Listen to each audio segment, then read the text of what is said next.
Welkom by die Sepcast, waar ons dieper kyk, groter vrae vra en ontdek hoe Jesus steeds die wêreld verander. Hebreërs 11 vers 7 sê, omdat Noag geglo het hy, nadat hy 'n goddelike waarskuwing ontvang het oor wat nog glad nie gesien kon word nie, eerbiedig 'n ark gebou om sy huisgesin te red. Daar is iets vreemd aan wysheid.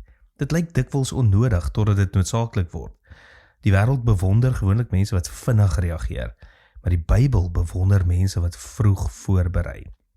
Josef stoor graan voordat die hongersnood kom. Die wyse meisies bring ekstra olie saam voordat die bruidegom opdaag. Jesus praat van mense wat hulle huis op rots bou voordat die storm aanbreek. En Noag? Hy bou 'n ark voordat daar reën is. Ek wonder hoeveel mense het gedink hy ooreageer en is van looitjie getik. Hoeveel mense het dalk gelag? Hoeveel mense het gedink hy mors sy tyd?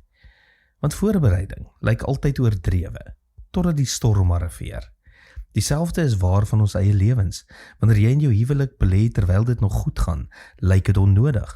Wanneer jy rus kies voordat jy uitbrand, lyk dit onnodig. Wanneer jy spaarsaam leef terwyl die ekonomie sterk is, lyk dit onnodig. Wanneer jy jou kinders leer om Jesus lief te hê terwyl hulle nog klein is, lyk dit onnodig. Wanneer jy diep vriendskappe bou voordat jy hulle nodig het, lyk dit onnodig. Totdat die storm kom.